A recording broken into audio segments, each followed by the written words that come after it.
folks, Lorraine Smith here. I'm going to walk us through a bite-sized chunk of one of the findings of the materiality assessment on JBS. And it looks like there's a few folks in the deck. That's always fun to see, as this is an open sourced resource, so glad to see folks dropping in. I'll put us into presentation mode, so hopefully it's a bit easier to see the screen because there's a lot of fine print here.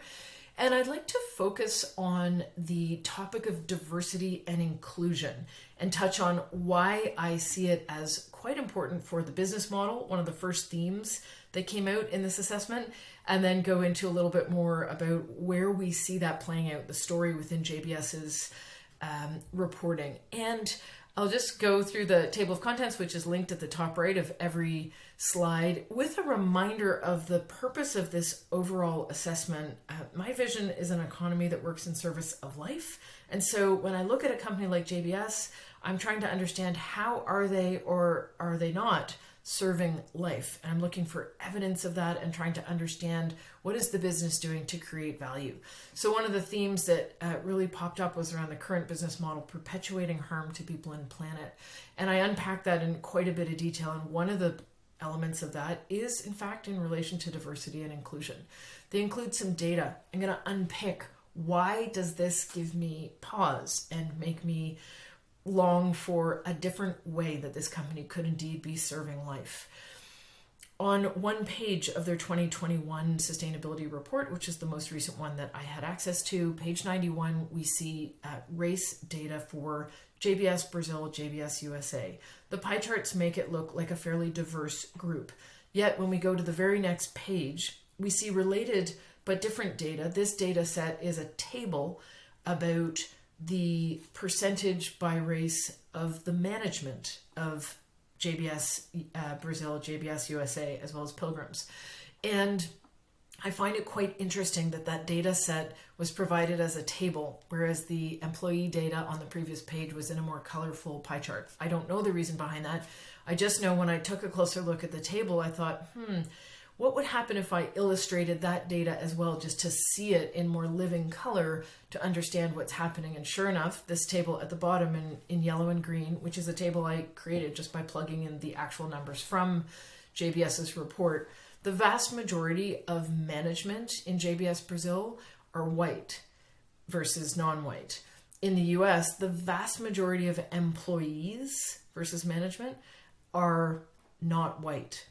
Let us remember what the majority of employees would be doing at JBS. They would be working in slaughterhouses, meat processing, and packaging plants. There are other jobs, but that is the majority of what employees are doing. So this, to me, suggests a kind of structural colonial pattern that is still embedded in the business model of the company. That is how they are profitable today, based on that structure. I'd like to think that there's an evolution there, but when I look further at their ESG disclosures around it, I see nothing that gets at the root cause. And you can actually cross-link to the section on ESG disclosures here and go deeper into some of the diversity and inclusion content. I mean, even at a glance, we see a photo on page 7 of their board of directors. These are all older white people. I respect older white people, but I noticed that they don't really look anything like the people actually creating the value of the company, who are explored in more detail on page 87. So we see quite a disconnect between who is making decisions around resource allocation, strategic direction of the company, etc., and who's actually out there doing the work. And that is a pattern that is part of an industrial structure that is not really working in service of life in the way that it can and should be. Another quick little soundbite on that, and I don't know why that's happening. Another quick little soundbite on that is to go into the disclosures around ownership within the company. And here we see at a glance the management structure globally, and it is a sea of white male faces with the odd glimpse of an exception to that. So this is a structural situation within the company.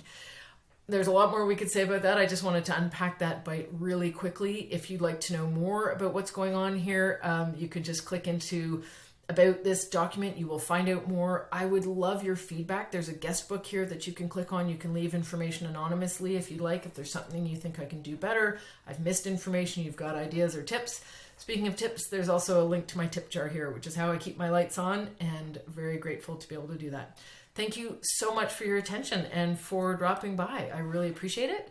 And we'll see if anyone else has dropped by while we're in here and see what's going on with the conversation. Oh, it's about 3 of you there now. Thank you so much. Hope to hear from you soon.